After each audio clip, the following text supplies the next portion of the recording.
Okay, सो सबसे पहला जो रिपोर्ट आया है, अगेन ये जो वर्ल्ड हैप्पीनेस रिपोर्ट है, कौन पब्लिश करता है, any idea?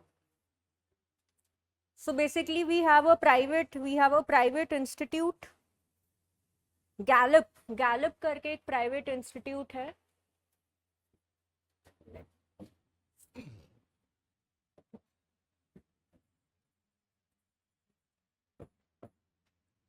We have a private institute, Gallup, that has collaborated with the United Nations Sustainable Solution Network. ठीक है, तो यूनाइटेड नेशंस का जो सस्टेनेबल डेवलपमेंट सॉल्यूशन नेटवर्क है, वो और भी इम्पोर्टेंट एस्पेक्ट्स को पब्लिश करता है, और भी इम्पोर्टेंट रिपोर्ट्स को पब्लिश करता है, one of which includes what?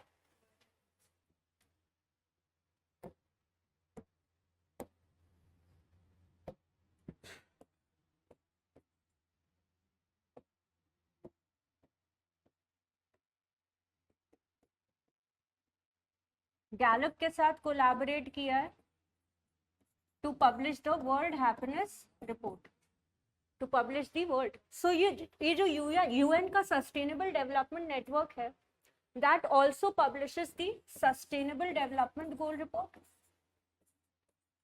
एसडीजीआर, annually publish होता है ये, राइट? साथ ही साथ सस्टेनेबल डेवलपमेंट नेटवर्क ने नीति आयोग के साथ भी कोलैबोरेट किया है, just for an add on, ऊपर वाला नॉलेज है, like beyond the article, to publish district level sustainable development goal report. यानी कि डिस्ट्रिक्ट, स्टेट और नेशनल लेवल के जो सस्टेनेबल डेवलपमेंट गोल्स का स्टेटस है in India, India specific, India relevant, ठीक है, that has been published by NITI Aayog, ठीक। और तो that is also with the help of UN sustainable development network. तो यहाँ पे जो वर्ल्ड हैप्पीनेस रिपोर्ट है आपका, बहुत टाइम से पब्लिश हो रहा है, राइट? ये जो हमारा आइडियोलॉजी है, इकोनॉमिक ग्रोथ, इकोनॉमिक डेवलपमेंट से हम लोग आए किस पे? इंक्लूसिव ग्रोथ पे। और अभी जो दौर चल रहा है that is of inclusive development, है ना, या फिर inclusive growth? Tell me. Right now major जो इकोनॉमीज हैं वर्ल्ड की, जो एजेंडा है सस्टेनेबल डेवलपमेंट गोल्स का, what is that focusing on? Inclusive growth और इंक्लूसिव डेवलपमेंट।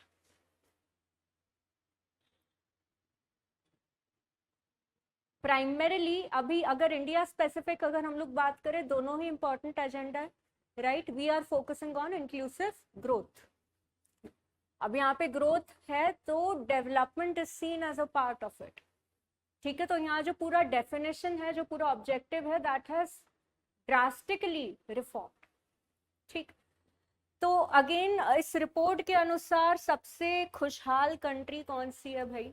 नॉर्डिक कंट्रीज में आपकी आ जाती हैं Finland, Norway, Switzerland, Iceland, Greenland, ये जो एकदम नॉर्थ सी के और बाल्टिक सी के इर्द गिर्द सारी जो आपकी कंट्रीज है ना, हमेशा वर्ल्ड हैप्पीनेस इंडेक्स में इनका रैंकिंग अच्छा रहता है।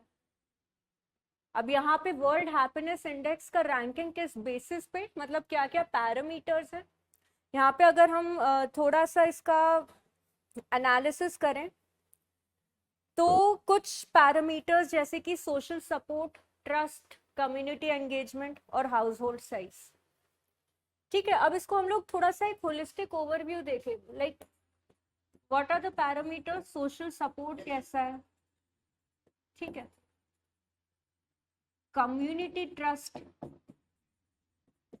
how is the social support system, what is the level of community trust, right?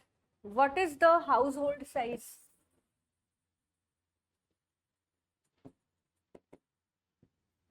ये हमारे इंपॉर्टेंट पैरामीटर्स हो गए, हाँ या ना? अब यहाँ पे आप ये कुछ ऐसे समझो, Finland happens to be the highest most happy country. जो फिनलैंड का जीडीपी पर कैपिटा है और यूएसए का जो जीडीपी पर कैपिटा है, किसका ज्यादा होगा? countries like US and Canada have a higher GDP per capita in countries के comparison में, बट फिर भी वर्ल्ड हैप्पीनेस इंडेक्स के कॉन्टेक्स्ट में देखें तो यूएस का रैंकिंग फिनलैंड से भी कम है।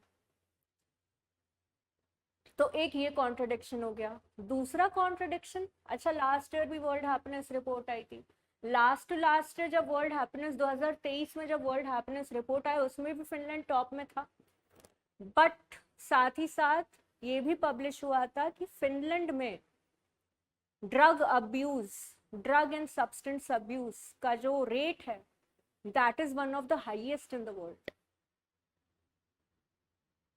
The rate of drug and substance abuse in a country like Finland happens to be the highest in the world. तो फिर किस कॉन्टेक्स्ट में आप इनको, और इंडिया की बात करें अगर, इंडिया इज रैंकिंग बिलो, भाई पाकिस्तान का रैंक 109 दिया है और इंडिया का रैंक है 118. Is it making any sense? No. वही केस हो रहा है जो ग्लोबल हंगर इंडेक्स के टाइम पे हुआ था. इंडिया की रैंकिंग अफगानिस्तान से कम कर दी थी, जबकि we were giving thousands and tons of wheat as an aid to countries. Yes और नो? अब यहाँ पे आ जाती है बात पैरामीटर्स की. ठीक, तो जैसे सोशल सपोर्ट और कम्युनिटी ट्रस्ट सिस्टम है और जो हाउस होल्ड साइज है, ये कुछ ऐसे पैरामीटर्स हैं जहाँ पे जो कंट्रीज है, फॉर एग्जाम्पल आप ब्राजील की बात कर लो, फॉर एग्जाम्पल आप मेक्सिको, लैटिन अमेरिकन कंट्रीज को देख लो, या even you can have a look at countries like Pakistan and Bangladesh. अब इस इंडेक्स के अनुसार लोगों को ये लग रहा है कि जहाँ पे फैमिली का साइज ज्यादा है वहां पे कम्युनिटी सपोर्ट अच्छा होगा, तो ये countries by default are happier. अब India is becoming a nucleated country, यहाँ पे न्यूक्लियर फैमिलीज ज्यादा है, तो पता नहीं कौन सा ये कॉन्स्टिट्यूट पैरामीटर आ गया कि जहाँ पे इंडिया की रैंकिंग इन कंट्रीज से हम लोगों ने कम कर दी. जबकि इसी पैरामीटर के अकॉर्डिंग अगर हम लोग फिनलैंड का सोशल स्ट्रक्चर एनालाइज करें, if we look at Finland and we look at the society, even my relatives they are staying at Denmark and Norway, they say कि इट डजंट मैटर, आप वहाँ रात को 2 बजे भी अकेले घूमोगे, आपको सेफ्टी का तो दूर दूर तक कोई कंसर्न ही नहीं है. अगर आप कहीं खो जाओ तो स्ट्रेंजर आपको आपके घर तक छोड़ कर जाएगा, वहां पे कोई फॉर्मेलिटी भी नहीं है. So there is high level of individual freedom, like very very high level, मतलब कि जो आपका व्यक्तिगत जो फ्रीडम है to life, to do whatever you want, आपको कोई रोकने टोकने वाला नहीं है, वहां पे कोई सोशल सिस्टम नहीं है. तो वहां पे क्या हो रहा है भाई, जो आपका सोशल कम्युनिटी है वहां पे कोई रिस्पॉन्सिबिलिटी ही नहीं है. There is no responsibility, there is no tie up, कोई अकाउंटेबिलिटी ही नहीं ले रहा है. फिर आप कुछ भी करो, आप रात को अकेले सड़क पे घूमो, आप ड्रग अब्यूज करो, व्हाट्सएप, आप डिप्रेशन में चले जाओ, no one is there to care about. तो ये इसी के पैरामीटर्स को कॉन्ट्रडिक्ट कर रहा है, एंड उसके बावजूद भी it happens to be the happiest country. तो ये जितनी भी आपकी ग्लोबल रिपोर्ट्स आती हैं, ग्रीन पीस इंटरनेशनल हो गया, राइट, वर्ल्ड हंगर इंडेक्स हो गया, जहां पे आपका प्राइवेट पार्टनरशिप आ गया, जहां पे आपका अलायंस आ गया कि भाई कोलैबोरेट कर किया है किसके साथ, गैलप जैसी ऑर्गेनाइजेशन के साथ. सो कभी एनालाइज करना कि ये जो गैलप है जिसने सस्टेनेबल डेवलपमेंट नेटवर्क के साथ कोलैबोरेट किया है, कहाँ पे बेस्ड है, कौन सी कंट्री पे बेस्ड है, वन थिंग. सेकेंड थिंग, भाई कौन से इंडिविजुअल्स, किस आइडियोलॉजी के इंडिविजुअल ऐसी ऑर्गेनाइजेशन को चला रहे हैं. क्या होता है कि प्राइवेट ऑर्गेनाइजेशंस को जो इंडिविजुअल्स रन करते हैं वो काफी ज्यादा इन्फ्लुएंशियल रोल प्ले करते हैं पैरामीटर्स पे, मेथोडोलॉजी पे एंड ओवरऑल आइडियोलॉजी पे, right. So taking a look at Gallup, ठीक है, तो ये कंसल्टिंग वॉशिंगटन डीसी, ठीक है, वॉशिंगटन डीसी बेस्ड है ये.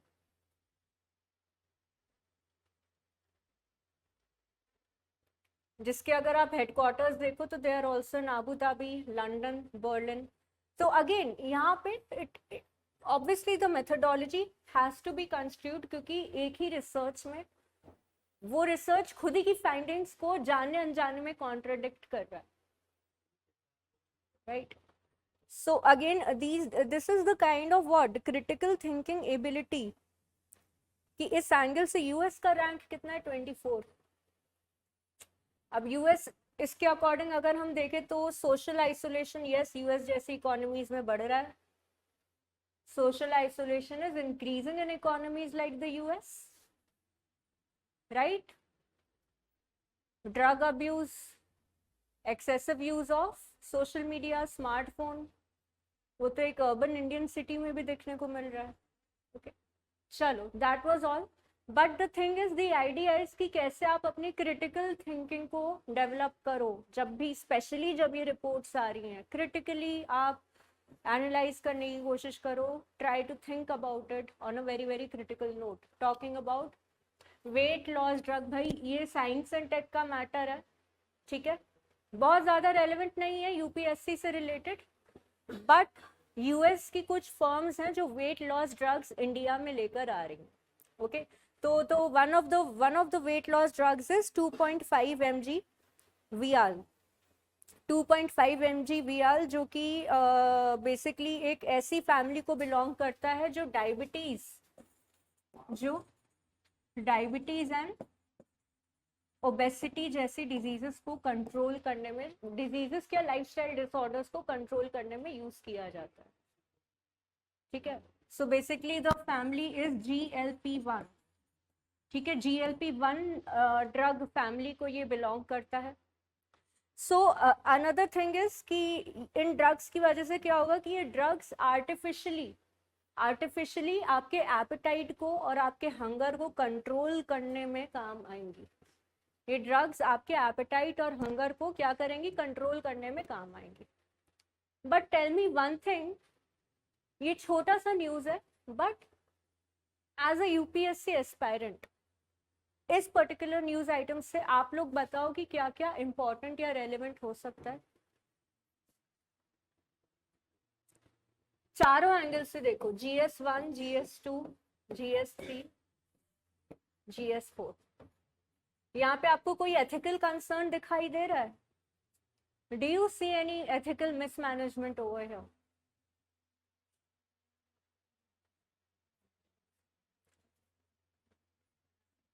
Yes, critical thinking. You go. No? अच्छा, टेल मी वन थिंग, क्या ये लॉन्ग, आप किसी अपने फैमिली मेंबर को ऐसी ड्रग रेकमेंड करोगे जिसको वेट लॉस करना है? क्यों नहीं करोगे? एग्जैक्टली. इसके साइड इफेक्ट्स ज्यादा होंगे. क्यों? क्योंकि ये स्पेशली डायबिटीज एंड ओबेसिटी के पेशेंट्स के लिए बनाया गया है ना. एग्जैक्टली. अब यहाँ पे एथिकल कंसर्न आ रहा है कि नहीं आ रहा है? तो यहाँ पे अगर हम लोग इसको GS2 और GS4 के कॉन्टेक्स्ट में देखें तो यहाँ पे दो कंसर्न्स आ रहे हैं. गवर्नेंस से रिलेटेड कंसर्न आ रहा है या नहीं आ रहा है? एथिक्स से रिलेटेड कंसर्न आ रहा है या नहीं आ रहा है? आ रहा है. Very nice. गवर्नेंस से रिलेटेड क्या कंसर्न आ रहा है यहाँ पे? यूएस इंडिया में ड्रग इम्पोज कर रहा है. अब यहाँ पे क्या आ जाएगा गवर्नेंस से रिलेटेड? वो रेगुलेटरी मैकेनिज्म. इंडिया में फार्मास्यूटिकल्स को कौन रेगुलेट करता है? Ministry of chemicals and fertilizers, right. अब ministry of chemicals and fertilizers ही क्या पब्लिश करते हैं? National list of essential medicines, right. National pharmaceutical pricing authority भी उसी के अंडर आ जाता है. और जितने भी हमारे ड्रग अप्रूवल्स हैं, जितने भी हमारे रेगुलेटरी अप्रूवल्स हैं, they come under the ambit of that ministry. अब यहाँ पे हो क्या रहा है कि यूएस की जो फार्मास्यूटिकल कंपनीज हैं, they are collaborating with Indian pharmaceutical industries. ठीक है, तो जो लाइसेंसिंग अथॉरिटी है या फिर जो अप्रूवल अथॉरिटी है, basically that is being driven by a lobby of big Indian pharma giants. जो बड़े बड़े इंडियन फार्मा जायंट्स की लॉबी है, they are directly influencing the decision of regulatory authority. yes or no? क्यों कर रहे हैं? क्योंकि उनको पता है कि ये ड्रग आएगी, अपने तरीके से मार्केट करेंगे, सस्ते रेट पे इंपोर्ट करेंगे, and we'll make a huge profit out of it. पे भारी प्रॉफिट कमाने के चांसेस बढ़ जाते हैं. यस, तो दैट इज वन कंसर्न. ठीक, तो यहाँ पे GS3 यानी कि साइंस एंड टेक का उतना ज़्यादा रेलेवेंस नहीं है. ठीक है, यहाँ पे आप बस नाम देख लो कि सरमाउंट 1 स्टडी क्या कहती है कि इससे नोजिया, वॉमिटिंग, मेटाबॉलिक डिसफंक्शंस होने के चांसेस, साइड इफेक्ट्स इंक्रीज हो जाते हैं. ठीक,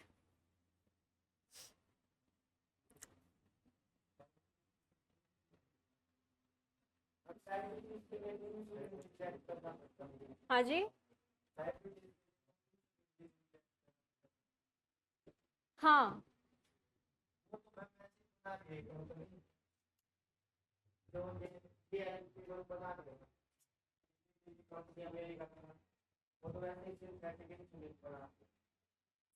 सी, जिस चीज के लिए ड्रग बनाया गया उसी एस्पेक्ट के लिए यूज किया जाए तो वो ज्यादा बेहतर है. जैसे किसी डायबिटिक को अगर हम ये ड्रग ड्रग एडमिनिस्टर कर रहे हैं, वेल एंड गुड. ठीक है, अब फॉर एग्जांपल काफी सारे कफ सिरप के साथ कितना बड़ा केस हो चुका है. ठीक, cough syrups essentially are meant to treat coughs, but उसमें कुछ कुछ ऐसे इंग्रेडिएंट्स होते हैं जिसको अनऑथराइज्ड यूज होता है कफ सिरप का as a alcohol, narcotic and drug abuse, right. And इतना ज्यादा हो जाता है कि जो एक्चुअल जो ड्रग्स होती है, जो एक्चुअल अल्कोहल होता है उससे 10 गुना ज्यादा हार्मफुल होता है. Even it is fatal at times. तो यहाँ पे क्या रेगुलेटरी मैकेनिज्म है, इस चीज को थोड़ा सा रिवाइज कर लेते हैं. अलग अलग शेड्यूल्स में कैटेगराइज किया गया है. ठीक है, तो जितनी भी हमारी शेड्यूल एच ड्रग्स हैं, ठीक है, दो कैटेगरीज है. एक आपका शेड्यूल एच ड्रग्स है, एक आपका शेड्यूल एक्स ड्रग्स. ठीक, और एक आपकी नॉर्मल फार्मास्यूटिकल ड्रग होती है. जैसे over the top counter medical store होता है, आप वहां जाके पैरासीटामोल लेते हो, आपको उसके लिए किसी प्रिस्क्रिप्शन की आवश्यकता नहीं है. बट कुछ कुछ ड्रग्स ऐसी होती हैं जो शेड्यूल एच और शेड्यूल एक्स कैटेगरी में आती है, वहां पे प्रिस्क्रिप्शन इज नेसेसरी. ठीक, तो दिस इज वन एग्जाम्पल. अब यहाँ पे भी जो सबसे बड़ा ब्लैक मार्केट है या लूप होल है, that is the market of false prescriptions. कि डॉक्टर दोस्त है, उससे जारी पर्चा लिखवा ली और जाके ले ली ड्रग. अब उसको मॉनिटर करने के लिए कोई क्या करे. Okay, so this is actually a real problem. यहाँ पे तो कम से कम सामने से बोल के दे रहा है कि ये डायबिटीज वाली ड्रग है, इसको वेट लॉस के लिए भी यूज कर सकते हो. तो जब द थिंग इज कि जब ये चीजें ओवर द सर्फेस होती हैं, ट्रांसपेरेंट होती हैं, डायरेक्ट होती हैं, तो होता क्या है कि कंज्यूमर भी अवेयर रहता है कि मैं ये अपनी मर्जी से ले रहा हूँ, मुझे पता है कि इसके साइड इफेक्ट्स क्या हैं, और अगर कोई भी साइड इफेक्ट होता है तो इसकी पूरी की पूरी रिस्पॉन्सिबिलिटी सिर्फ और सिर्फ मेरी है, ना स्टेट की है, ना प्राइवेट सेलर की है, ना रिटेलर की है. मैक्स यही कर सकता है. What else can we do.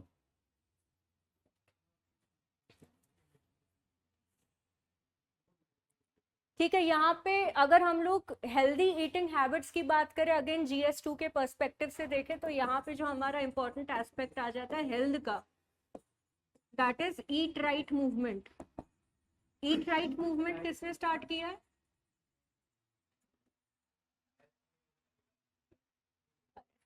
Health ministry. Think again, eat right movement. आपने रूको के बारे में सुना होगा, RUCO. Yes or no? Have you heard about RUCO or not? No. Reused cooking oil.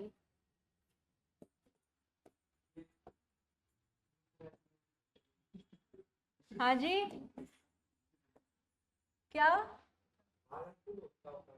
Harmful होता है? क्यों? क्योंकि एक बार कुकिंग ऑयल यूज कर लेते हैं, दोबारा यूज करते हैं तो उसमें काफी सारे अनसैचुरेटेड फैट्स रिलीज होते हैं, जिससे कार्डियोवैस्कुलर डिजीजेस इंक्रीज होने के चांसेस बढ़ जाते हैं.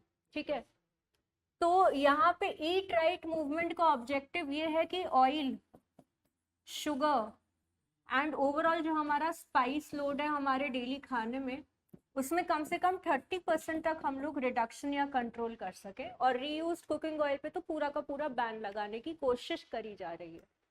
ठीक है, तो अब ये जो मूवमेंट है ये है आपका food safety and standards authority of India. कौन सी मिनिस्ट्री के अंडर है? हेल्थ एंड फैमिली वेलफेयर या consumers and public distribution? Sure, 100%। ठीक है, तो ये ईट राइट मूवमेंट है। Now this is a more sustainable approach. Exactly, तो ये एक्चुअली इसी का इनिशिएटिव है कि because it is a food regulator, right, it is also analysing कि भाई कंटेंट क्या है, लेबल क्या है। अब जितने भी आपके रेस्टोरेंट्स हैं जहाँ पे बल्क क्वांटिटी में ऑयल का यूज होता है, वहां से रीयूज कुकिंग ऑयल को कलेक्ट करने की भी रिस्पॉन्सिबिलिटी FSSAI ने ली है by collaborating with private players, right.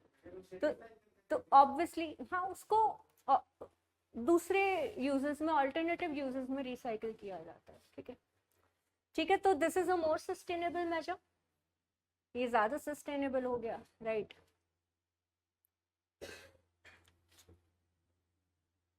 फिर यहाँ बात करते हैं हम लोग IMF। भाई ब्राजील क्या कह रहा है? ब्राजील कह रहा है कि IMF को इन्वॉल्व होना चाहिए इन क्लाइमेट फाइनेंस। तो यहाँ हम लोग क्लाइमेट फाइनेंस को थोड़ा सा समझ लेते हैं। let us understand what climate finance over here is, right? तो जो हमारा इंटरनेशनल मॉनेटरी फंड अब तक क्लाइमेट फाइनेंस में, सबसे पहला हमारा क्लाइमेट चेंज से रिलेटेड प्रोटोकॉल क्या था? What was the first protocol associated with climate change?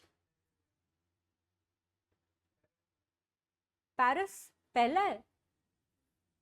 Are you sure? कोई तो बताओ।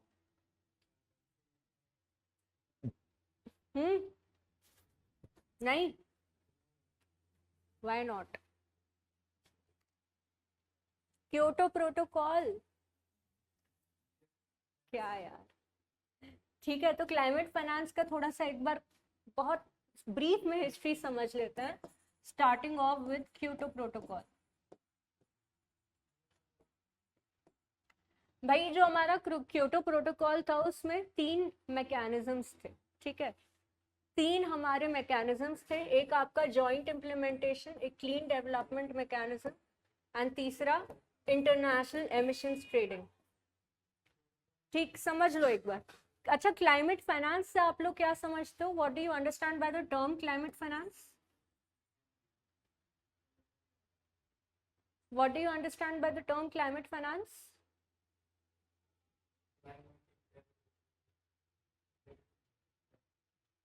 नहीं, भाई क्लाइमेट चेंज को बैटल करने के लिए, क्लाइमेट चेंज के नेगेटिव इम्पैक्ट को रोकने के लिए हम लोग कैसे फंड्स को इकट्ठा करें, और जो फंड्स इकट्ठा किए हैं कैसे हम उन टेक्नोलॉजीज में इम्प्लीमेंट करना स्टार्ट करें जो कि क्लाइमेट चेंज को रोकने के काम आ रही हैं, right. That is the entire idea behind climate finance. We are using green technologies, we are using afforestation, right? Carbon footprint को reduce करने के लिए जो fund इकट्ठा किया जा रहा है और उसको technologies में channelize किया जा रहा है, that is climate finance. हाँ या ना? हाँ, great. तो ये जो आपका क्लाइमेट फाइनेंस है, इसमें आपके 3 मैकेनिज्म होगा, एक joint implementation in clean development और इंटरनेशनल एमिशंस ट्रेडिंग। ठीक है, पहला हम लोग अगर जॉइंट इम्प्लीमेंटेशन को थोड़ा सा समझें,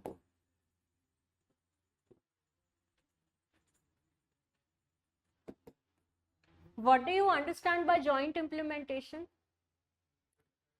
इसमें अलग अलग कैटेगरीज हैं, इसमें Annex 1 कंट्रीज हैं और इसमें Annex 2 कंट्री। Annex 1 कंट्रीज में आ जाती हैं आपकी developed and advanced economies.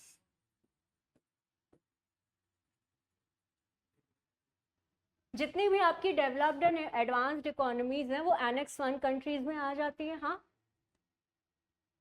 Annex 2 countries में आ जाती हैं आपकी डेवलपिंग कंट्रीज।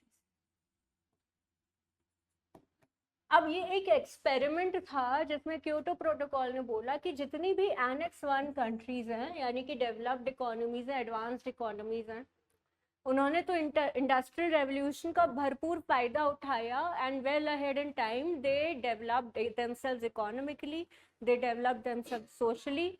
हर सेक्टर में उन्होंने अच्छा एक पीक एस्टैब्लिश कर लिया अपना। ठीक, अब इंडस्ट्रियल रेवोल्यूशन तो हो गया, यानी कि इन कंट्रीज का जो रोल है to contribute significantly to carbon emission, वो किसी भी डेवलपिंग कंट्रीज से एनी गिवन डे ज्यादा है, किसी भी डेवलपिंग कंट्री से एनी गिवन डे वो ज्यादा है, हाँ या ना, राइट। तो यहाँ पे एक रिस्पॉन्सिबिलिटी क्वेश्चन आ जाता है कि जिन कंट्रीज ने इंडस्ट्रियल रेवोल्यूशन से बेनिफिट किया है, जो ऑलरेडी कार्बन एमिशंस में अच्छा खासा कंट्रीब्यूट कर चुकी हैं, उनके ऊपर रिस्पॉन्सिबिलिटी है कि जो डेवलपिंग कंट्रीज हैं, जो डेवलप हो रही हैं, हाँ, उनको डेवलप होने दो आप, बट उनको आप फाइनेंशियली सपोर्ट करो। अगर आप क्लाइमेट चेंज को रोकना चाहते हो तो उनको फाइनेंशियली सपोर्ट करने की जो रिस्पॉन्सिबिलिटी है वो डेवलप्ड कंट्रीज के ऊपर। यानी कि ग्रीन टेक्नोलॉजी में अगर कोई डेवलपिंग कंट्री इन्वेस्ट करना चाहती है, ग्रीन टेक्नोलॉजी में अगर कोई कंट्री इन्वेस्ट करना चाहती है, तो डेवलप्ड कंट्रीज को बनता है कि वो उनकी मदद करे, क्वाइट रीजनेबल। अब ये जो पूरा मैकेनिज्म था, जॉइंट इम्प्लीमेंटेशन मैकेनिज्म था, ये क्या हो गया बच्चा, ये फेल हो गया। It failed because it was binding, okay, it was an legal obligation. Legal तो नहीं कहेंगे, बट हाँ, इसको हम लोग एक कमिटमेंट के नाम पे दे सकते हैं कि हर साल इतना फंड कमिट करना ही करना है, हर साल इतना पैसा देना ही देना है किसी भी डेवलपिंग कंट्री को, राइट।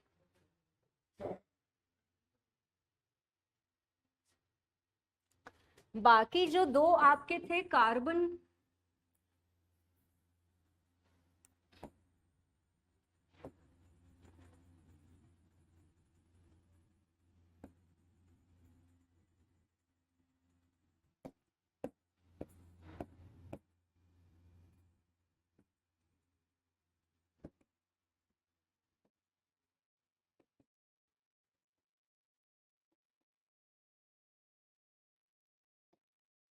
आपके दो आ गए, क्लीन डेवलपमेंट मैकेनिज्म आ गया और आपका इंटरनेशनल एमिशंस ट्रेडिंग आ गया। ठीक है, तो क्लीन डेवलपमेंट मैकेनिज्म में भाई ये है कि अगर यूएस की कोई फर्म है जो अपने यूएस से एज एन इकोनॉमी ओवरऑल अपने कार्बन एमिशन टारगेट्स को मीट कर चुकी है, राइट, एंड क्रॉस कर चुकी है, लाइक काफी सारे कार्बन क्रेडिट्स ऑलरेडी अर्न कर लिए। कार्बन क्रेडिट तब दिए जाते हैं जब आप कार्बन एमिशंस को अच्छे लेवल पे गिरा देते हो, रिड्यूस कर देते हो। अब यूएस की इंडस्ट्रीज ने ग्रीन टेक्नोलॉजीज में इन्वेस्ट कर करके अपने लिए काफी सारे कार्बन क्रेडिट्स अर्न कर लिए। उसी के ऑपोजिट बैठा है जापान। फॉर एग्जाम्पल, जापान ने कार्बन टेक्नोलॉजी, ग्रीन टेक्नोलॉजीज में उतना इन्वेस्ट नहीं किया, अपने कार्बन एमिशंस टारगेट को अभी भी मीट नहीं कर पाया। तो यहाँ क्या बनता है, यहाँ बन रहा है कि यूएसए ने जितने एक्सेसिव कार्बन क्रेडिट अर्न करे हैं वो जापान को सेल कर दे, राइट, वो जापान को सेल कर दे। That is a clean development mechanism.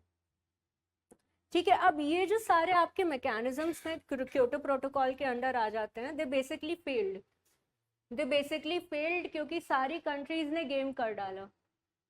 सारी कंट्रीज ने क्या किया, गेम ये किया कि अपने अनुसार फंडिंग करी, अपने अनुसार चीप टेक्नोलॉजीज में इन्वेस्ट करना स्टार्ट कर दिया, सस्ती टेक्नोलॉजीज में इन्वेस्ट करना स्टार्ट कर दिया, ये दिखाने के लिए कि भाई हम क्लाइमेट चेंज को फाइट करने के लिए ऊपर ऊपर से कुछ कर रहे हैं, बट लॉन्ग रन में they were not very very effective at all. अब जैसे जॉइंट इम्प्लीमेंटेशन में क्या करना था, डेवलप्ड कंट्रीज को, डेवलपिंग कंट्रीज को फाइनेंस करना था कि भाई I am helping you to fight climate change. अब यहाँ पे हो क्या रहा है कि उसको भी प्राइवेटाइज किया जा रहा है।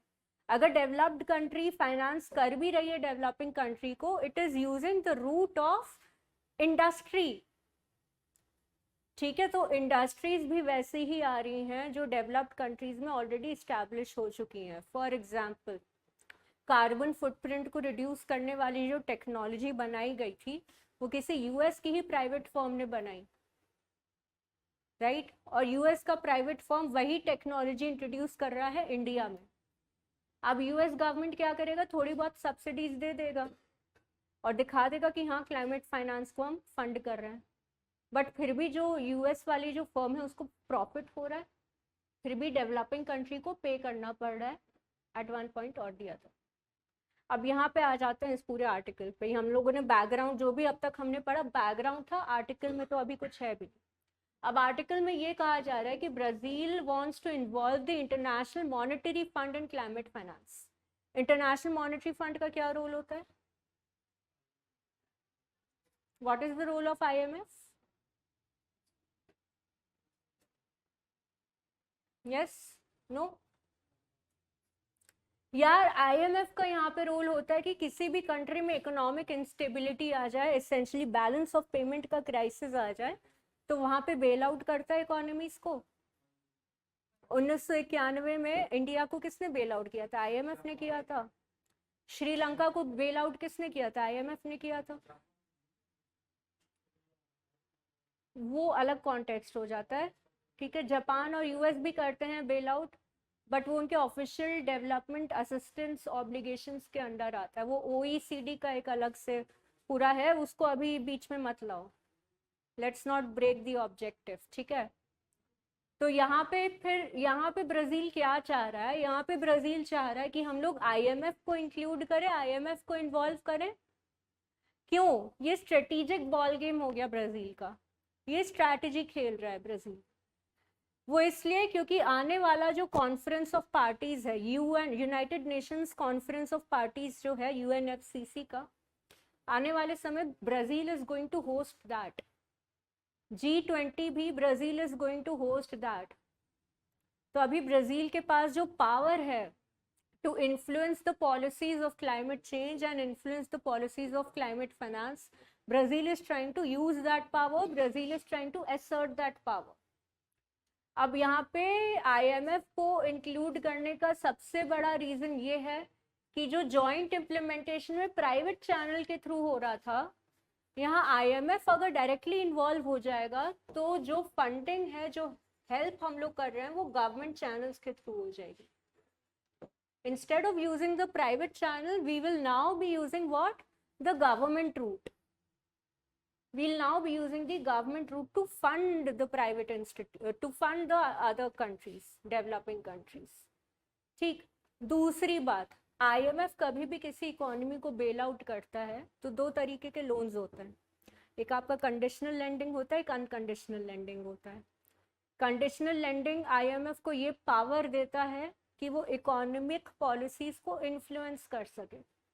जब 1991 में इंडिया का बेल आउट किया था तो कंडीशनल लोन दिया था आईएमएफ ने कि जब तक आप एलपीजी रिफॉर्म्स लेकर नहीं आओगे तब तक हम आपको लोन नहीं देंगे। तो हमको एलपीजी रिफॉर्म्स लाने पड़े। तो ये भी एक स्ट्रैटेजी है कि भाई अगर आईएमएफ का इन्वॉल्वमेंट हो जाएगा क्लाइमेट चेंज में, तो IMF will have that authority, IMF will have that power कि वो इकोनॉमिक पॉलिसीज को इन्फ्लुएंस कर सके।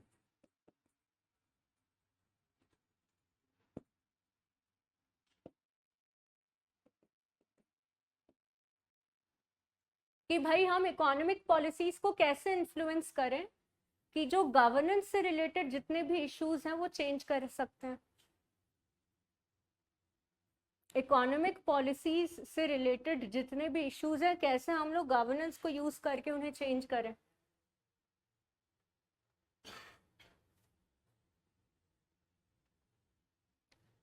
अगर आईएमएफ क्लाइमेट के एस्पेक्ट से इकोनॉमिक पॉलिसीज को चेंज करवाने लग गया तो वो और भी ज़्यादा इम्प्लीमेंट करना उसको पॉसिबल होगा और ज़्यादा डिटेल के साथ। फॉर एग्जांपल, किसी कंट्री को, किसी इकोनॉमी को बेल आउट करना है, हमारे ऊपर एलपीजी रिफॉर्म्स लगाए, आगे चल के क्या क्लाइमेट चेंज से रिलेटेड रिफॉर्म्स भी आईएमएफ इम्पोज कर सकता है, right? So that is another reason, ठीक है। एक आपका ऑब्वियसली रीजन हो जाता है कि जो हमारे existing measures, even Paris agreement भी आप देख लो, पेरिस अग्रीमेंट की अगर बात करें तो जो हमारे नेशनली डिटरमिन्ड कॉन्ट्रीब्यूशंस हैं, अच्छा बताओ नेशनली डिटरमिन्ड कॉन्ट्रीब्यूशंस वॉलंटरी है या इनवॉलंटरी?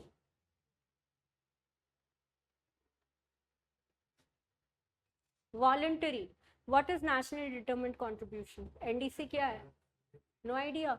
तो हर कंट्री को अपना एक टारगेट बताना पड़ता है, ठीक है, टारगेट बताना पड़ता है यूएन क्लाइमेट रजिस्ट्री पे कि 2070 तक फॉर एग्जांपल इंडिया का आईएनडीसी की बात करें क्या है कि 50 जितनी भी एनर्जी प्रोड्यूस हो रही है 50% renewable energy, 500 gigawatt of renewable energy का टारगेट है हमारा। 2070 तक कार्बन न्यूट्रलिटी हमें अचीव करनी है। ये क्या है? नेशनली डिटरमिन्ड कॉन्ट्रीब्यूशन है। अब हर कंट्री के पास ऑप्शन है कि वो अपने एनडीसीज सबमिट करे before the UN climate registry, ठीक है। तो ये क्या है? ये प्योरली वॉलंटरी है। पेरिस अग्रीमेंट ने जितने भी इवन थोड़े बहुत भी लीगली बाइंडिंग प्रोविजंस थे क्योटो प्रोटोकॉल के, जैसे कि जॉइंट इम्प्लीमेंटेशन, उन सबको वॉलंटरी बना दिया। उन सबको वॉलंटरी इस कारण बनाया गया कि यार उन सबको वॉलंटरी इस कारण बनाया गया कि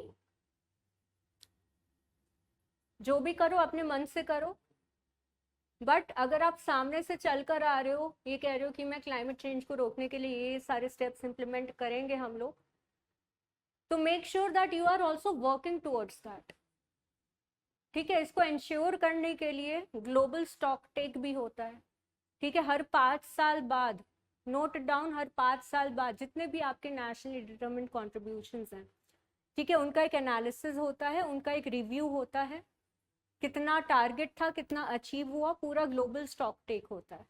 बट अगेन उसके ऊपर कोई भी पेनाल्टी नहीं है। अगर आप अपने टारगेट्स अचीव नहीं कर पाए, there is no penalty over it. तो this is what the entire article is all about. Very very important. Climate financing एक बहुत ही इंपॉर्टेंट एस्पेक्ट है हमारे GS3 एनवायरनमेंट का। सो आई थिंक आपके जो बेसिक्स हैं क्लाइमेट चेंज से associated, that are not very very clear I guess, है ना। चलो ग्लोबल ट्रेड डिसऑर्डर की यहाँ बात कर लें। ये एक बहुत ही वायरल हो रहा है आपका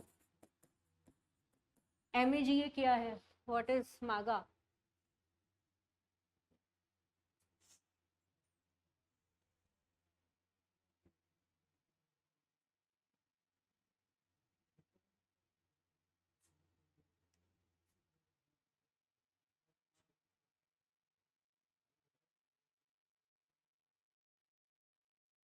व्हाट इज मागा?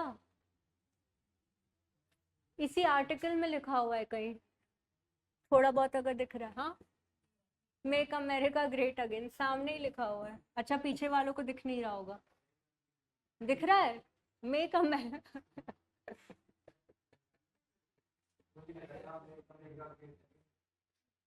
Make America great again. अच्छा एक काम करो ना,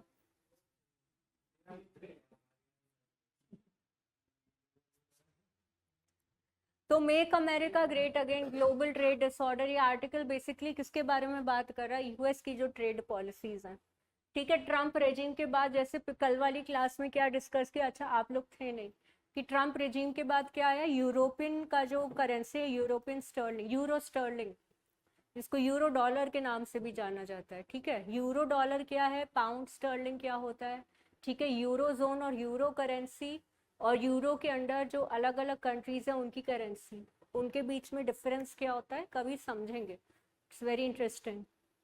शेंजन एरिया क्या होता है, ये सारे टर्म्स आप लोगों को पता होने चाहिए।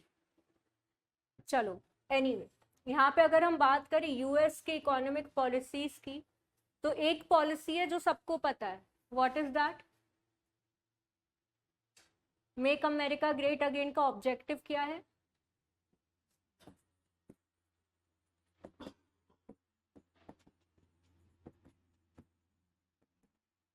America first policy.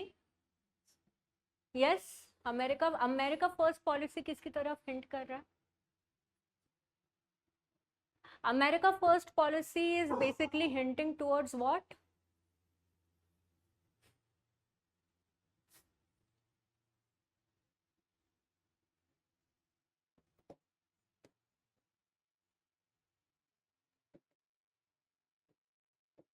कहीं ना कहीं प्रोटेक्शनिज्म की तरफ हिंट कर रहा है कि नहीं कर रहा है?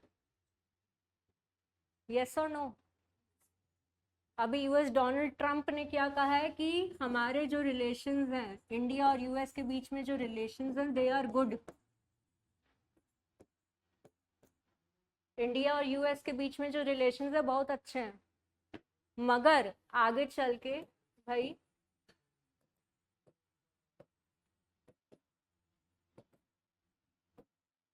इंडिया एंड यूएस के रिलेशंस बहुत अच्छे हैं, पर आगे चल के हम लोग रेसिप्रोकल टैरिफ इम्पोज करेंगे। रेसिप्रोकल टैरिफ क्या हो गया? जो तुम मेरे साथ करोगे वो मैं तुम्हारे साथ करूंगा, टिट फॉर टैट। ठीक।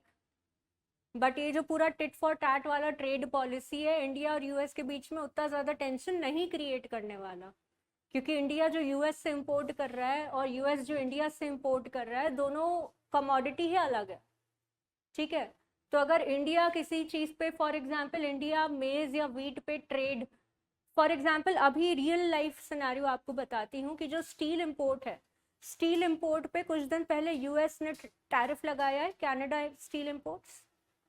अभी इंडिया भी कह रहा है कि जितने भी स्टील इंपोर्ट्स ना 12% टैरिफ लगाने वाला है। ठीक है, क्राइसिस चल रहा है, ग्लोबल क्राइसिस है, 12% टैरिफ हम लोग लगाने का सोच रहे हैं। तो जितने भी यूएस से जितना भी हम लोग स्टील इंपोर्ट करते हैं उस पर भी 12% टैरिफ लगेगा। तो इसका क्या मतलब, क्या होगा कि यूएस इंडिया से जितना भी स्टील इंपोर्ट कर रहा है उस पर भी 12% टैरिफ वो लगाएगा। Right right. अब यहाँ पे मुद्दे की बात ये है कि क्या इंडिया यूएस से स्टील इंपोर्ट कर भी रहा है, हाँ या ना? India is the second largest producer of steel in the world. Do we need to import steel from US? No. बगल में चाइना भी बैठा है, क्यों करेंगे? ऑलरेडी काफी सारा स्टील डंपिंग चल रहा है हमारी कंट्री में, क्योंकि चाइना के पास ओवर कैपेसिटी बिल्ड हो चुकी है। इनके पास स्टील इतना इकट्ठा हो गया कि कोई खरीदने वाला ही नहीं है। डंपिंग चल रहा है स्टील का, हमको यूएस से स्टील इंपोर्ट करने की जरूरत ही नहीं है। बट क्या यूएस इंडिया से स्टील इंपोर्ट करेगा? थोड़ा बहुत यस कर सकता है। राइट। अगर इंडिया 12% टैरिफ लगा भी रहा है स्टील इंपोर्ट्स पे, तो वो यूएस को इतना ज्यादा इम्पैक्ट नहीं करने वाला है। ठीक है, तो इसके रिटेलिएशन में यूएस से सेम बास्केट ऑफ कमोडिटी पे टैरिफ नहीं लगा सकता, क्योंकि हम लोग यूएस से स्टील इंपोर्ट कर ही नहीं रहे हैं। अगर यूएस के स्टील एक्सपोर्ट्स को थोड़ा सा असर पड़ता तो डेफिनेटली यूएस भी इंडिया से स्टील इंपोर्ट्स पे टैरिफ लगाता।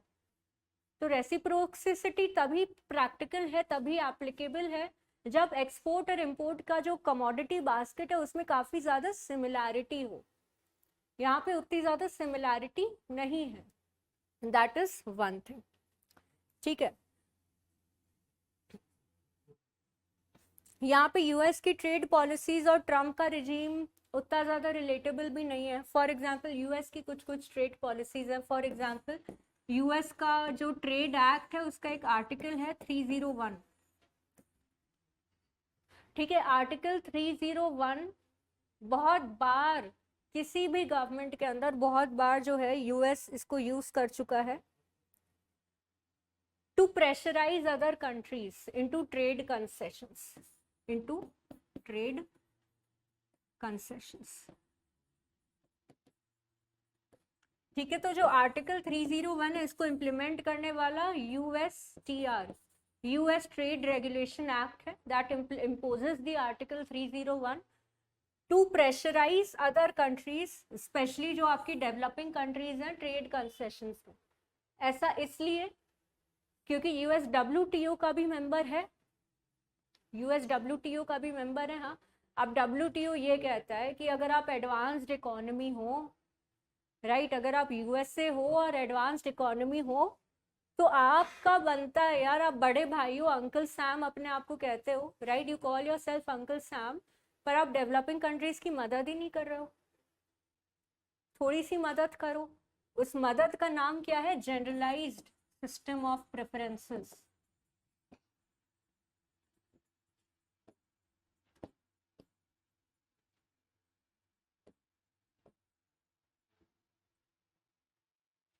इन द सेंस कि ग्लोबल कंपटीशन इतना है, आप डेवलपिंग कंट्रीज को थोड़ा सा स्पेस दो, थोड़ा सा रूम दो, ताकि अपने इम्पोर्ट्स को आसानी से आपके मार्केट में प्रमोट कर सके। इम्प्लाइड मीनिंग इसका यह है कि डेवलपिंग कंट्रीज के इम्पोर्ट पे आप उतना टैरिफ मत लगाओ। ये WTO कह रहा है यूएस को। US being a member of WTO बात मानता है, ठीक है इंडिया से इंपोर्ट करना है, we are giving tariff concessions.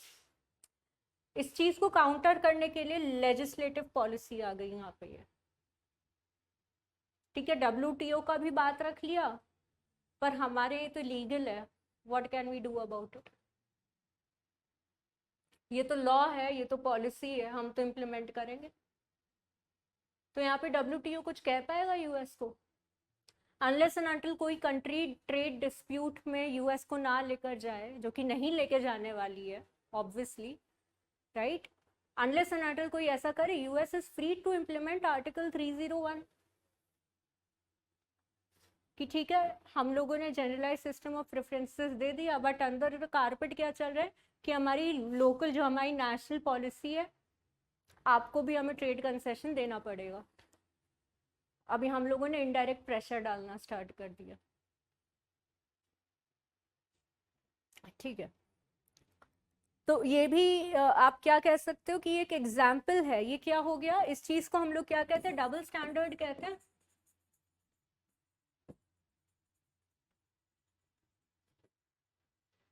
Can we call this double standard?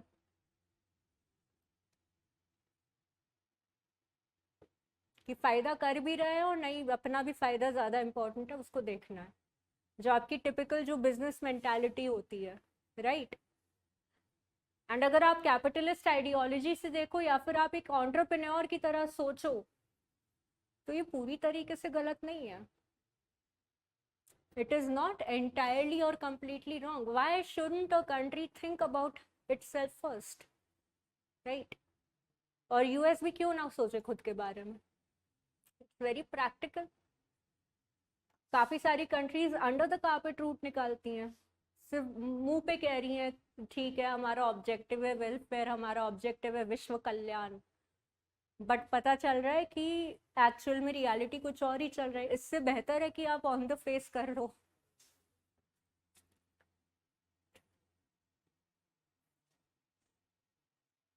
ठीक है, और दूसरी बात यहाँ पे जो सबसे बड़ा सवाल होता है, ये जो आपका जो एडिटोरियल है पूरा written by Rajat Kathuria ji, also raises a question. अब ये WTO का जो डिस्प्यूट रेजोल्यूशन वाला WTO डिस्प्यूट रेजोल्यूशन मैकेनिज्म है पूरा, 2017 से बहुत ज़्यादा क्वेश्चन इसको किया जा रहा है कि इसकी वैलिडिटी क्या है, अभी ये कितना ऑथेंटिक है। भाई स्कूल में कोई बच्चा अगर मिसचिफ करता, प्रिंसिपल के पास जाते हो, क्यों? क्योंकि प्रिंसिपल के पास अथॉरिटी है, right. Principal has the authority to punish. Likewise WTO का जो डिस्प्यूट रेजोल्यूशन मैकेनिज्म है, ठीक है, वर्ल्ड ट्रेड में अगर कोई कंट्री अनफेयर ट्रेड प्रैक्टिस कर रहा है, जैसे चाइना डंपिंग करता है, राइट, तो आप WTO के पास जाओगे कि नहीं जाओगे? अब जो डिस्प्यूट रेजोल्यूशन मैकेनिज्म है उसकी अपेलेट अथॉरिटी भी होती है, जिसमें क्या होता है, मिनिमम नंबर ऑफ मेंबर्स होता है, जिसको हम लोग डेकोरम के नाम से जानते हैं, राइट। कि भाई इस अथॉरिटी को, इस बॉडी को फंक्शन भी करना है तो कम से कम इतने मेंबर्स तो होने ही होने चाहिए, ठीक है। तो इसका जो डेकोरम है कम से कम 4-7 मेंबर्स तो होने ही होने चाहिए। आज की डेट में अपॉइंट कितने कर रखे हैं? इट इज ईदर 2 और 3, 2 या 3 मेंबर्स हैं, वो भी कभी कभी ही इन ऑफिस होते हैं या तो नहीं होते। So it is become like a global सरकारी दफ्तर, जो डिस्प्यूट रेजोल्यूशन मैकेनिज्म है, ठीक है। तो इसकी इफेक्टिवनेस पे बहुत बड़ा it's like a big question mark. दूसरी बात, काफी सारी कंट्रीज बायलैटरल ट्रेड अग्रीमेंट्स में एंटर कर रही हैं, राइट। इंडिया की फॉर एग्जांपल जैसे model bilateral investment trade act है, बीआईटी एक्ट है 2018 की, है या नहीं, राइट? मॉडल बीआईटी एक्ट है इंडिया का, राइट? इंडिया काफी सारी कंट्रीज के साथ फ्री ट्रेड अग्रीमेंट्स में एंटर कर रहा है, ठीक है, कॉम्प्रिहेंसिव इकोनॉमिक पार्टनरशिप अग्रीमेंट्स में एंटर कर रहा है, हाँ या ना? हाँ। तो अभी अगर हम लोग इसकी बात करें, we have model bilateral investment treaties, multilateral, तो हम लोग WTO से क्या धीरे धीरे हम लोग फिर से डाइवर्ट हो रहे हैं, हम लोग WTO से क्या हो रहा है, डाइवर्ट हो रहा है, we are entering into bilateral investment treaties, free trade agreements. तो फिर से यहाँ पे आ रहा है कि अब तुम्हारा रोल क्या है, क्योंकि कंट्री टू कंट्री तो पर्सनल हम लोग आपस में बैठ के तय कर रहे हैं रिश्तेदारों की तरह, ठीक है आप ये करो हम ये करेंगे, प्रेफरेंशियल ट्रेड अग्रीमेंट हो रहा है। जब यहाँ पे दो कंट्रीज के लेजिस्लेशन ट्रेड को गवर्न कर रहे हैं, फिर से WTO की वैलिडिटी क्वेश्चन में आ जाती है। तो ये दो एस्पेक्ट्स हैं जिसके बारे में एडिटोरियल कह रहे हैं। फिर भाई जो सीज फायर हुआ था इजराइल और गाजा के बीच में, फिर से डिसरप्ट हो गया, Israel has bombarded Gaza again. Gaza में क्या कौन से ग्रुपिंग्स हैं basically? Israel and militia. What is the name of the militia that is in Gaza? ये तो आप पढ़ते रहते हो, टीवी में आता रहता है। अच्छा न्यूज़ देखते हो आप लोग? Forget about newspaper, do you watch news? Hindi English कोई सी भी नहीं, कोई भी एक न्यूज़ चैनल पकड़ लो और आदत बना लो, आज तक देख लो, फर्स्ट पोस्ट देख लो, पर डेली न्यूज़ देखो ज़रूर, ठीक है? अभी तो मैं आपसे ये भी नहीं कह रही हूँ कि पॉलिटिकल न्यूज़ को ऑल टुगेदर, पॉलिटिकल आ रहा है वो भी देखो, बॉलीवुड की न्यूज़ देख लो, राइट? मगर न्यूज़ देखो, चाहे जितना गलत पर्सपेक्टिव जर्नलिस्ट बता रहा हो, आपकी आइडियोलॉजी से मैच कर रहा हो नहीं कर रहा हो, doesn't matter. Pro BJP news है उसको भी देखो, प्रो कांग्रेस न्यूज है उसको भी देखो, but get in the habit of watching one news channel daily, right? You can start of with watching Rajya Sabha TV. Rajya Sabha TV का आता है बिग पिक्चर, राइट? आता है AIR। देखो, जिनका न्यूज़पेपर रीडिंग का हैबिट अभी तक डेवलप नहीं हो पाया है, आप लोग सुबह रेडियो पे ऑल इंडिया न्यूज़ सुन लिया करो, आप लोग रेडियो पे ऑल इंडिया न्यूज़ सुन लिया करो। कौन कौन सुनता है रेडियो अभी भी?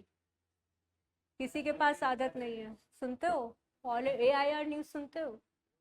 सुन लिया करो, इसको आप प्रचार की तरह सुन लिया करो, बट सुन लिया करो, बहुत काम आने वाला है, trust me on that, you will not regret it. Notes भी बनाने का जरूरत नहीं, कुछ नहीं करने का जरूरत है, ठीक है? राज्यसभा टीवी देख लिया करो, राज्यसभा टीवी में बहुत अच्छे अच्छे चैनल्स आते हैं।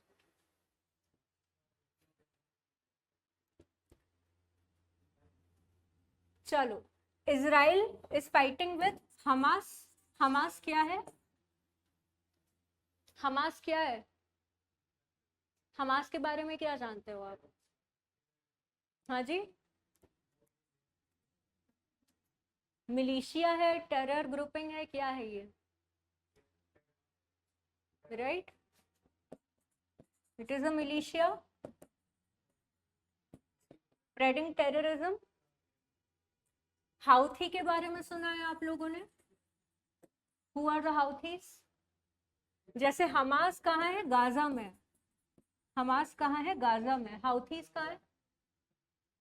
हाउथीज कहाँ पर है? आइसिस कहाँ है? ये इजी है, आइसिस इजराइल में है।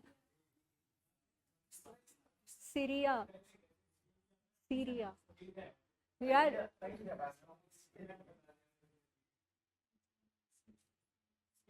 एसेंशियली सीरिया में है ना, एसेंशियली सीरिया में। हाउथीज कहाँ पर है?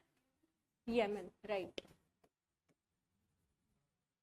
हमास कहाँ है? गाजा। और कोई मिलिशिया है मिडिल ईस्ट में जिसके बारे में आप लोगों ने सुना हो?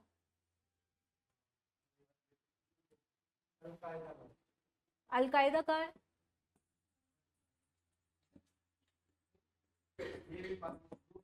Al Qaeda, Taliban, LET.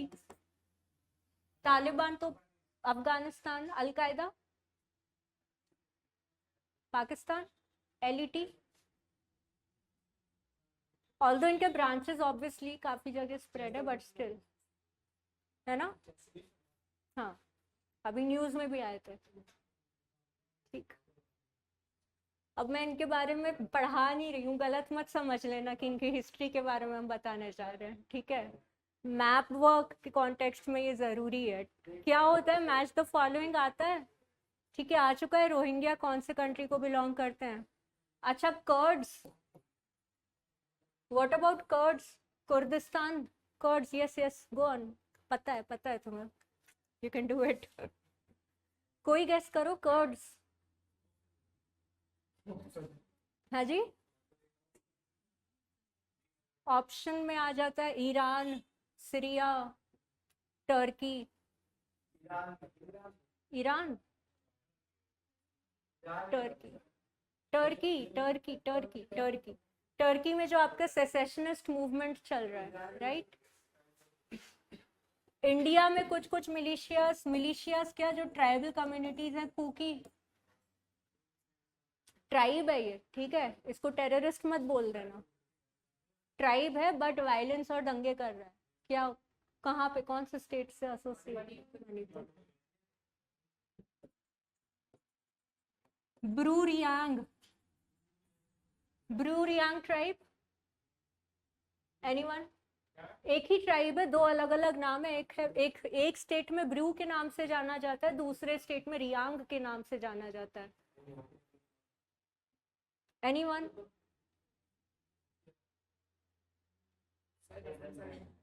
दो स्टेट्स हैं, उनमें से एक स्टेट है आपका त्रिपुरा, ठीक है। एक स्टेट में उनको रेफ्यूजी की तरह ट्रीट किया जाता है, दूसरे स्टेट में इनहैबिटेंट्स की तरह ट्रीट किया जाता है। सर्च करना है इनके बारे में, ठीक है। तो हमास कहाँ हो गया आपका? गाजा में, हाउथीज। तो ये जो आपके ऑर्गेनाइजेशंस हैं, अभी कुकीरियांग को छोड़ दो, इनके बारे में कभी और पढ़ लेंगे, ठीक है? ठीक है, जैसे आपके हाउथीज हो गए, जैसे आपके आइसिस हो गए, कर्ड हो गए, ठीक है, हाउथीज, आइसिस, हमास, ये सारे जो ऑर्गेनाइजेशंस हैं, इनके कॉन्टेक्स्ट में अगर हम लोग ब्रॉडली देखें तो इनको प्रॉक्सी वॉर के कॉन्टेक्स्ट में यूज किया जाता है। अब प्रॉक्सी वॉर में कौन सी कंट्री हो गई? मेन कंट्री, मेन कंट्री जो इन ऑर्गेनाइजेशंस के थ्रू प्रॉक्सी वॉर, जैसे प्रॉक्सी अटेंडेंस आप लोग लगाते थे स्कूल में, राइट? तो ये प्रॉक्सी वॉर मतलब कि हम अपना नाम नहीं लेंगे, हमारी तरफ से तुम लड़ लो जाके। कौन सी कंट्री है जो इनका यूज करके प्रॉक्सी वॉर कर रहा है इजराइल के साथ? Russia? Any other guess? Middle eastern country है, मिडिल ईस्ट में ही है। हिंट दूं, हिंट दूं? Gwadar Chabahar port, Gwadar port, Chabahar port, Iran, Iran. भाई ईरान जो यूज करता है, यहाँ थोड़ा सा अगर हम लोग जियो पॉलिटिक्स को अगर समझे, अंडरस्टैंड जियो पॉलिटिक्स, तो ईरान यूज करता है आपका ऑक्टोपस डॉक्ट्रीन। नोट कर लो, ये किसी एडिटोरियल में कोई नहीं छाप के बताएगा, ठीक है? ऑक्टोपस डॉक्ट्रिन क्या, ऑक्टोपस के क्या 8 पैर होते हैं, टेंटिकल्स होते हैं और एक सिर होता है, ठीक है। अब होता क्या है कि ऑन द सरफेस ईरान और सीरिया से भी झगड़ा कर रहा है, राइट? ईरान इसराइल से भी झगड़ा कर रहा है, ईरान आसपास के पड़ोसी देशों से दुश्मनी ऑन द सरफेस कर रहा है, ठीक। मगर आप सीरिया जाओगे पता चलेगा, ठीक है, एक सुन्नी डोमिनेटेड स्टेट है, एक शिया डोमिनेटेड स्टेट है, फिर भी सीरिया के पार्लियामेंट में you will see a lot of Iran influence. वहां पे भी अंडर द कारपेट डीलिंग चलती है, कोई बताता नहीं है सामने से, ठीक है ना? ऑक्टोपस डॉक्ट्रिन की अगर बात करें, राइट, ऑक्टोपस डॉक्ट्रिन ये है ईरान का कि मैं सामने से इजराइल से वॉर करना अफोर्ड ही नहीं कर सकता, I can not afford to battle Israel. जैसे स्कूल में एक मोटा सा बुली होता है, उससे सब लोग डरते हैं, पर पीठ पीछे सब उसकी बुराई करते हैं, ठीक है, सब गैंग अप हो जाता है उसके अगेंस्ट कि इसके ऊपर अलग अलग तरीके से इसको परेशान करने की कोशिश करो। तो वो जो मिडिल ईस्ट में जो मोटा सा बुली बैठा हुआ है वो इजराइल है, ठीक है, ऑल दो वी आर प्रो इजराइल। अब ईरान क्या कर रहा है, डायरेक्टली हम कुछ कह नहीं सकते, हमारे अंदर हिम्मत नहीं है।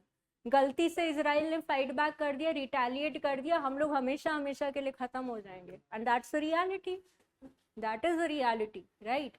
तो यहाँ पे क्या, अलग अलग militant groups, Houthis, Hamas, right, even ISIS, इसको बैक चैनल फंडिंग करता है ईरान, बैक चैनल फंडिंग देता है इनको Iran to attack Israel, to attack Israel. अब इजराइल क्या कहता है, इजराइल कहता है कि हमें छुपने की जरूरत नहीं है, मैं पूरे के पूरे मिडिल ईस्ट को एक बार में ले लूंगा, and that's a fact. Israel US के बॉन्ड्स कैसे हैं भाई, अच्छे हैं, राइट। ईरान और यूएस के बॉन्ड्स कैसे हैं,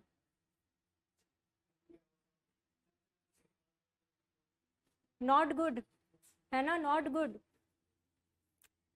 तो अब समझ रहे हो कि क्या टैक्टिक है जियोपॉलिटिकल, प्रॉक्सी वॉर का मतलब क्या होता है, ठीक। तो यहाँ पे अगेन इजराइल कहता है ज्यादा परेशान करोगे डायरेक्ट हम लोग अटैक कर देंगे, हमारे पास छुपने का या प्रॉक्सी लगाने का कोई रीजन नहीं है, we are not weak like you. इसको direct retaliation doctrine Israel follows. तो ये बेसिकली क्या है, ये जो मैंने आपको बताया ना, ये बहुत ही ज्यादा ब्रीफ में, अभी हिस्ट्री में भी नहीं गई हूँ, but it is a very very brief overview of the overall geopolitical issue कि कौन किससे लड़ रहा है और क्यों लड़ रहा है, ठीक है। अभी जब ये इशू हुआ तो ministry of external affairs, India की मिनिस्ट्री ऑफ एक्सटर्नल अफेयर्स ने एक पब्लिकेशन पब्लिश किया अपनी वेबसाइट पे कि गाजा में जितने भी लोग स्ट्रैंडेड हैं बिकॉज ऑफ इजराइल अटैक्स, भाई उन स्ट्रैंडेड लोगों की मदद हम लोग करेंगे, गाजा में जितने भी लोग हैं उनकी हम लोग क्या करेंगे, मदद करेंगे, इंडिया ने बोला है। अब इंडिया क्या कर रहा है, गाजा की मदद कर रहा है। इंडिया के इजराइल के साथ कैसे रिलेशंस हैं, good relations, right, and we are always going to maintain that. Israel और इंडिया का अगर एरियाज ऑफ कोऑपरेशन देख लें, defence, space, third water, right, water pollution को कॉम्बैट करने की जो टेक्नोलॉजीज है इसराइल के पास बेहतरीन है। तो the thing is that again यहाँ पे अगर टैक्टिक देखे तो you all must have heard, अगर इंडिया इसराइल और पैलेस्टीन का इशू देखे पूरा पूरा,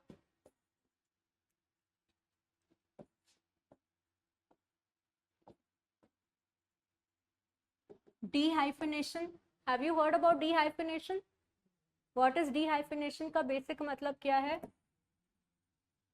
इंडिया इजराइल के साथ भी रिलेशंस मेंटेन करना चाहता है, इंडिया पैलेस्टीन के साथ भी रिलेशंस मेंटेन करना चाहता है, डिस्पाइट नोइंग कि इजराइल और पैलेस्टीन आर स्टार्क एनिमीज। तो यहाँ डीहाइफिनेशन ऑफ टाइज का बेसिकली मतलब ये हुआ कि मोदी जी अगर इजराइल को विजिट कर रहे हैं तो इजराइल का विजिट अलग कॉन्टेक्स्ट में है, और उसके तुरंत बाद उसके नेक्स्ट डे ही अगर मोदी जी पैलेस्टीन को विजिट कर रहे हैं तो एकदम अलग कॉन्टेक्स्ट में। हम लोग इजराइल से अपने रिलेशंस को और पैलेस्टीन से अपने रिलेशंस को आपस में नहीं तोलेंगे, दोनों को अलग अलग पर्सपेक्टिव से, अलग अलग जियोपॉलिटिकल एंगल से देख रहे हैं। ये क्यों कर रहे हैं, in order to balance, in order to maintain balance, that is dehyphenation of India's relation with Israel and Palestine.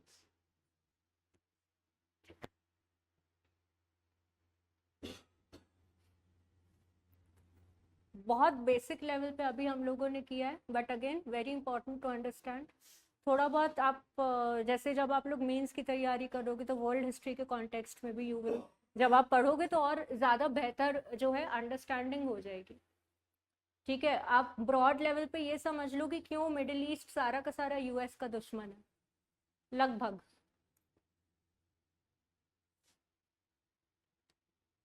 तो जो पूरा अरेबिया, जो आपका अरेबियन रीजन है, वहाँ कहीं भी गड्ढा खोद लो गलती से भी, डीप चले जाओ, ऑयल निकल आता है। और जहाँ पे ऑयल की मात्रा भारी होती है वहाँ पे यूएस का एक इनबिल्ट कीड़ा है लोगों को फ्रीडम दिलाने का। तुम्हारे पास ऑयल है, यू नीड फ्रीडम, हम अपने ट्रूप्स भेज रहे हैं तुम्हारी कंट्री में, तुम्हारे लोगों को बहुत अत्याचार सहना पड़ रहा है। कॉन्टेक्स्ट आप लोग समझो। चलो, इंडिया और यूनाइटेड यूरोपियन यूनियंस के free trade agreement talks, FTA talks.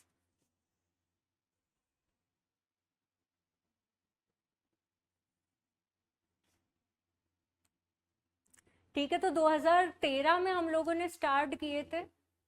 अच्छा, इंडिया के साथ साथ जो फ्री ट्रेड अग्रीमेंट के टॉक्स हैं, कल भी एक ऑर्गेनाइजेशन न्यूज में आया था, मर्कसर, नाम सुना है आप लोगों ने इसका? क्या है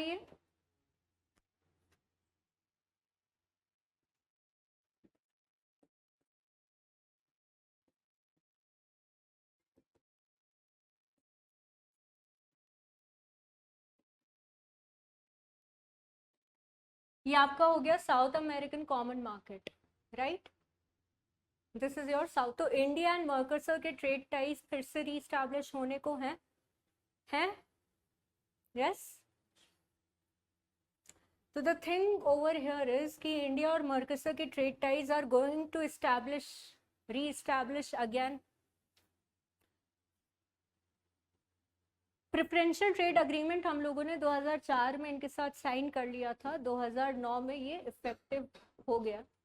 यहाँ पे आप इसके बारे में थोड़ा डिटेल में समझ लीजिए, क्या है ये ऑर्गेनाइजेशन, क्यों ये ज़रूरी है, कौन कौन इसके मेंबर्स हैं। ठीक है, यहाँ पे इंडिया और ईयू के बारे में अगर हम लोग देखें, लैटिन अमेरिकन कंट्रीज हैं बेसिकली, प्राइमरीली आप देखो ब्राज़ील, अर्जेंटीना जैसे मेंबर्स हैं।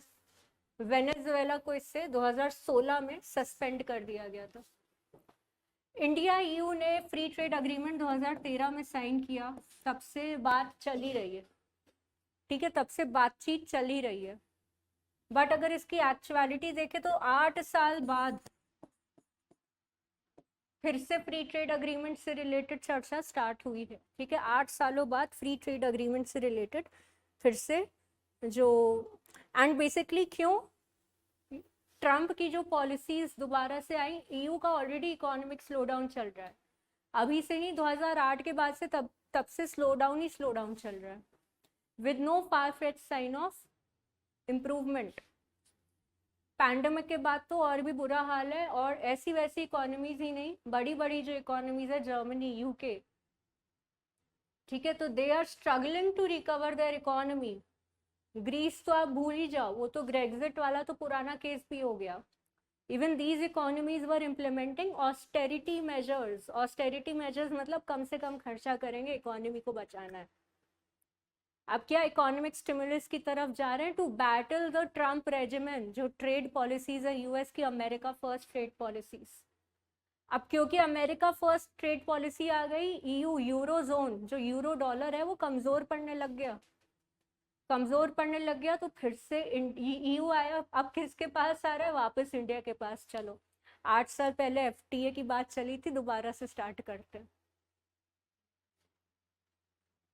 हो रहा है ऐसा। ठीक है, 8 सालों तक कुछ नहीं था, भूला पड़ा था। पैंडेमिक में भी अपॉर्चुनिटी थी इंडिया के साथ टाई अप करने की, नहीं हुआ।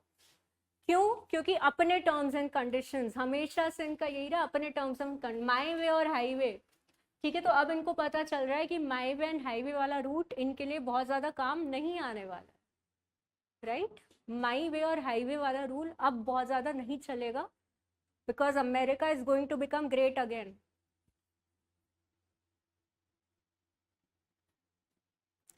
ठीक, तो यहाँ पे ईयू क्या चाह रहा है कि जैसे कुछ सेक्टर्स हैं, जैसे ऑटोमोबाइल हो गया, डेयरी हो गया,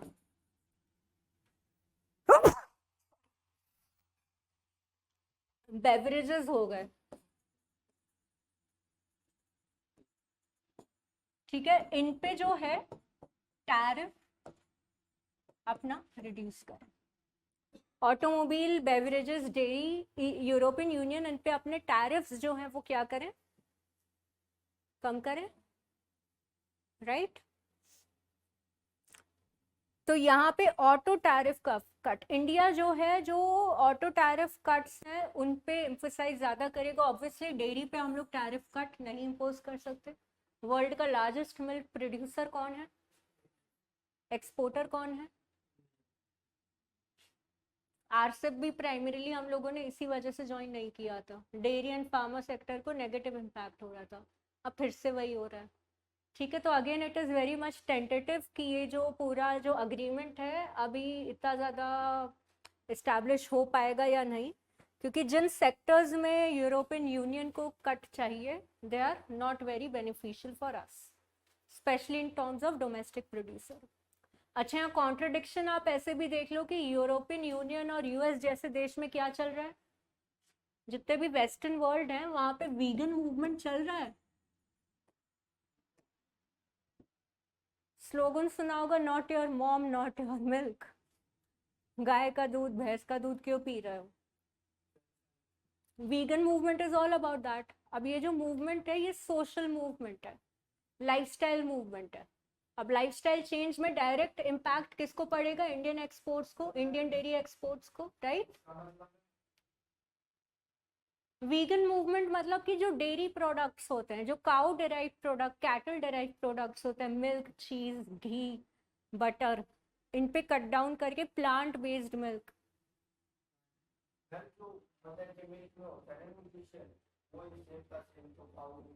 एग्जैक्टली, बट अगेन ये जो वीगन मूवमेंट है तो ये सोशल मूवमेंट, ठीक है, नया नया ट्रेंड है तो सबको लगा इसका फीवर।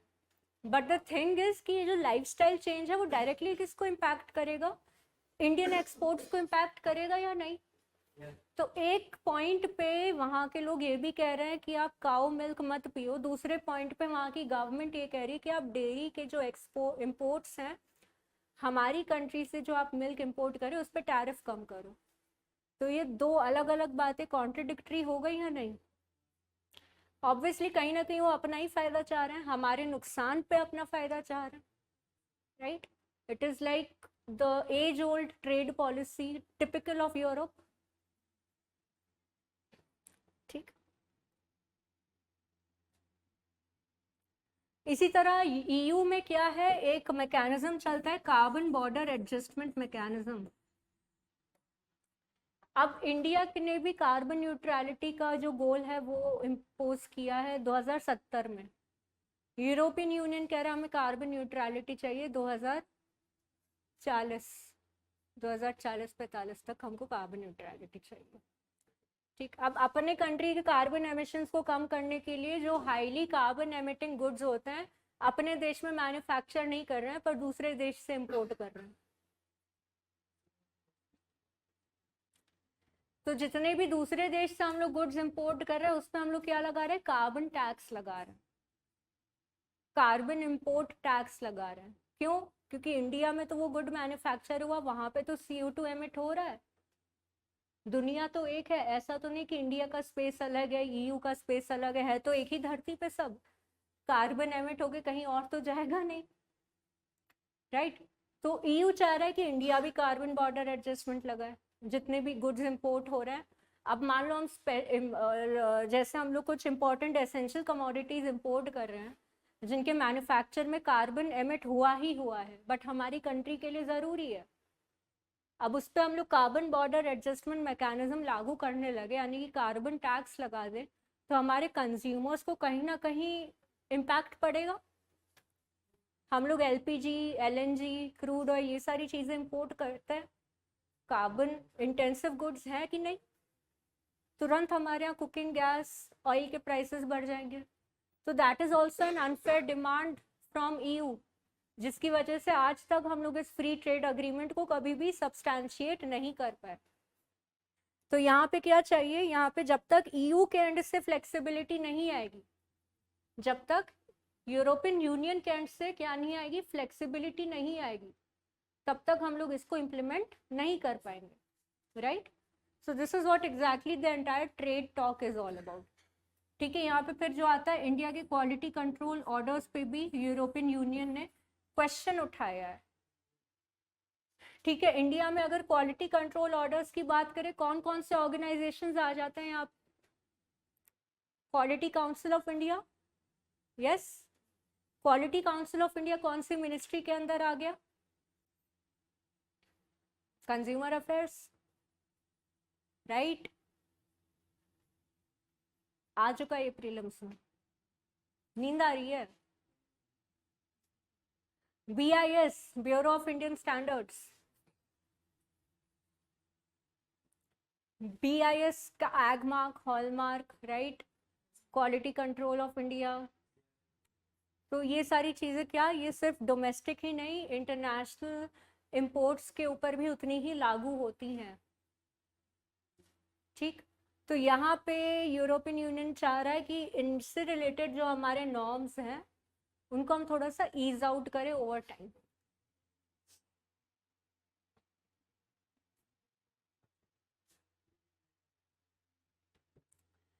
ठीक भाई, ये ज़्यादा इम्पोर्टेंट हो गया। कोचिंग सेंटर बिल आया है राजस्थान में, अभी आप सबके लिए भी इम्पोर्टेंट है जानना, ठीक, कि क्या प्रोविजंस हैं और क्या इसको नेशन वाइड लागू होना चाहिए या नहीं होना चाहिए, right. So try to debate about it among themselves. We all know कि कोटा में क्या इश्यूज होते हैं, स्टूडेंट सुसाइड कर लेते हैं, कई बार गायब हो जाते हैं, पेरेंट्स को प्रॉब्लम होने लगता है, पेरेंट्स रिपोर्ट। तो पेरेंट्स ने एक संगठन बनाया, कोचिंग इंस्टीट्यूट पे क्वेश्चन रेज किया कि आप इतने एग्जॉर्बिडेंट फीस ले रहे हो, हमारे स्टूडेंट्स के ऊपर प्रेशर पड़ रहा है, राइट। स्टूडेंट सुसाइड कर रहे हैं, तो कोई ना कोई एक रेगुलेटरी मैकेनिज्म होना चाहिए। अब जल्दी से ये बताओ कि एजुकेशन जो है वो कॉन्करेंट लिस्ट में आता है, यूनियन लिस्ट में आता है या स्टेट लिस्ट में आता है? Education state list, anyone else? Concurrent list, ठीक है। Essentially it is a concurrent list subject. Concurrent list मतलब कि सेंटर भी न्यू एजुकेशन पॉलिसी बना रहा है, PM श्री स्कूल्स खोल रहा है, और स्टेट भी अपना लेजिस्लेटिव एक्शन ले सकता है, ठीक। अब यहाँ पे ये जो आपका एस्पेक्ट आ जाता है कि ये जो आपका कॉन्करेंट लिस्ट वाला जो एस्पेक्ट है एजुकेशन का, ठीक, सेंट्रल लेवल पे हम लोग कोचिंग इंडस्ट्री को कैसे रेगुलेट करें और कितना करना चाहिए। तो यहाँ पे कुछ कुछ पॉइंट्स जो आए हैं, पहला जो पॉइंट आया वो है एज लिमिट। तो this is a question of debate कि कोचिंग में आजकल हम देख रहे हैं UPSC JEE नीट की तैयारी करने वाले जो विद्यार्थी हैं, जो बच्चे हैं, ठीक है। अब एक आपने मीम देखा होगा, LKG का पेरेंट अपनी बेटी को लेकर जा रहा है कोचिंग में कि भाई इसको नीट का एग्जाम का तैयारी करवाना है, हम लोग कहीं लेट तो नहीं हो गए।